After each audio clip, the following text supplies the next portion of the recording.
Now I'm gonna give my thoughts about Street Fighter 5, the final beta. I did those two during that one weekend because it was only for the weekend. Played Ken, and also I'm gonna show you this on the screen. I found this controller. Hopefully, this is my key to victory. Improvement to my blue Logitech controller because I'm a pad player than a stick player. So this one I've been using it. Pretty awesome. The Hori Fight Pad. Right now, I don't know. I bought it for 29 at one point at GameStop, but I heard it in Amazon is $30. And if it's not, I do apologize because I found that out like a couple of days ago. So I don't know what's going on, but yeah, if you can afford it for $30, if it's $30, I would recommend it.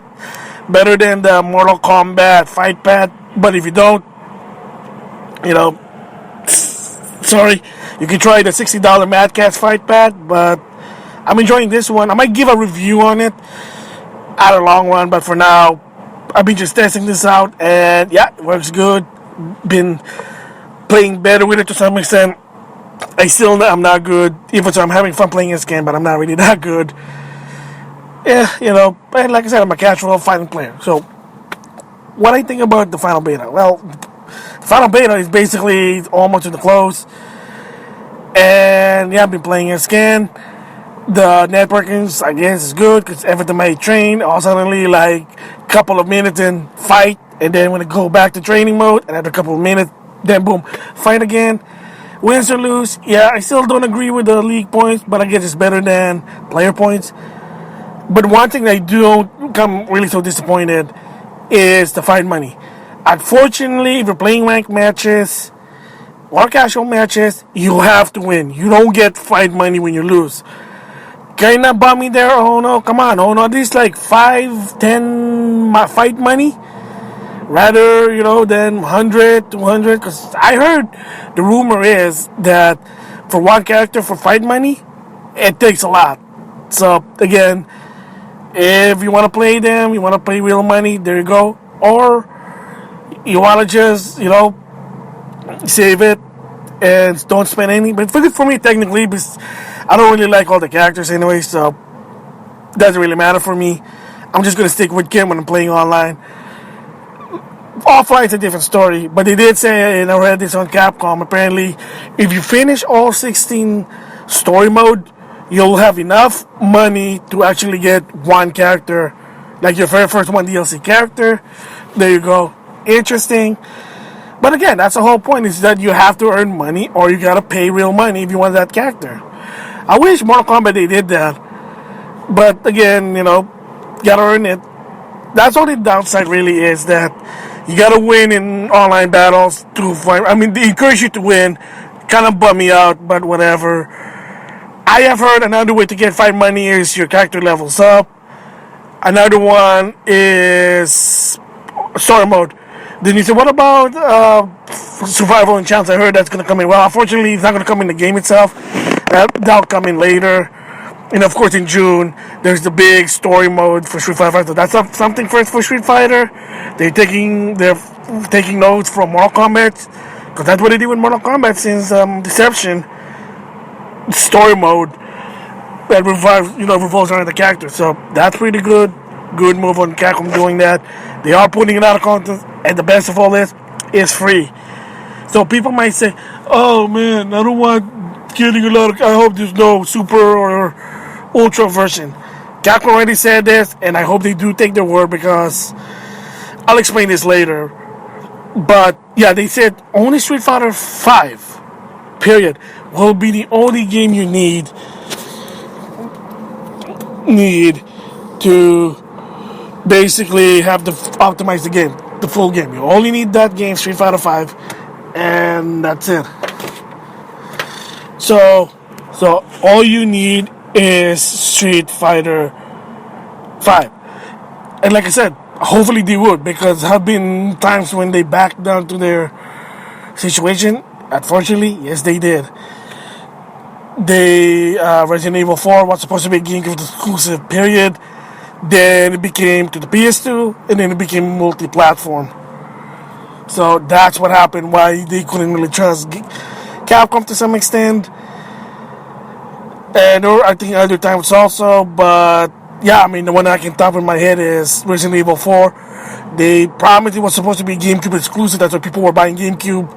And then they backed up. So nope, it's going to be in PS2. And then for the Wii, not Wii U, Wii. And then it became multiplat.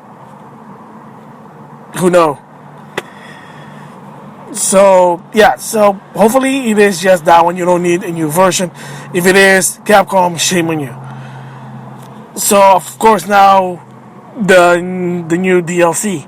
Alex is gonna be the first one, and I'm surprised that it's every month except for June, which is the story mode, and then July, August, and then July and August, and September will be the other three characters. And again, I was surprised because originally it was gonna be like every other month. Nope, starting with March, April, May, then July, August, and September, one new character per month. So that is interesting.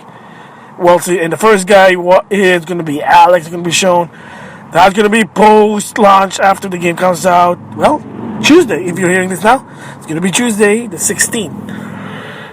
So that's basically interesting that what content they have here is good, that you're only paying $60, but again, free content. It's going to come in for free, especially the DLC character. New mode, we'll see. So it doesn't sound like a game that I say I don't think $60.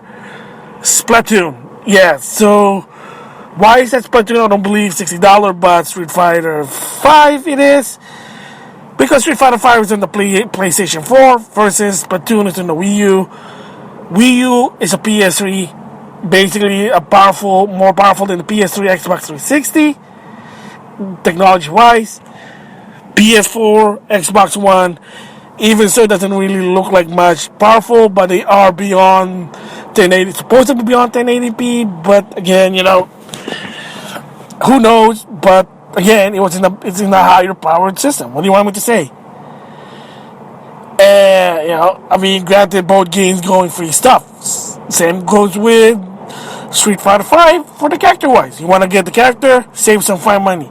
You want them now, go pay the character, which is $8. I think that's too much.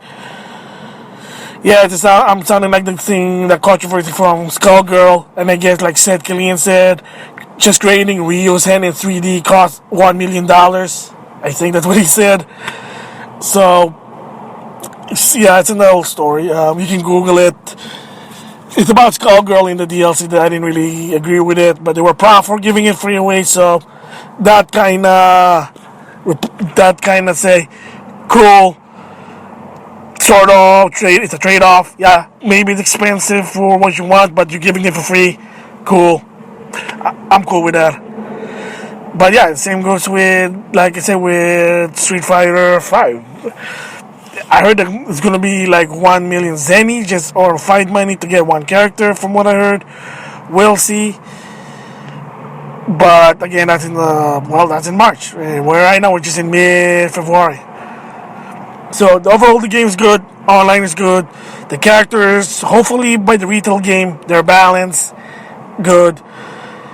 And we'll see in the long run what happened to this game. And I might give my thoughts to the retail game in the long run. So, but for now, the beta, I think they're the final phases. Everything I think is working what it's supposed to work. Awesome. And yes, I'm still working on the Street Fighter 4 special, the last hurrah. So there you go. Thanks for listening.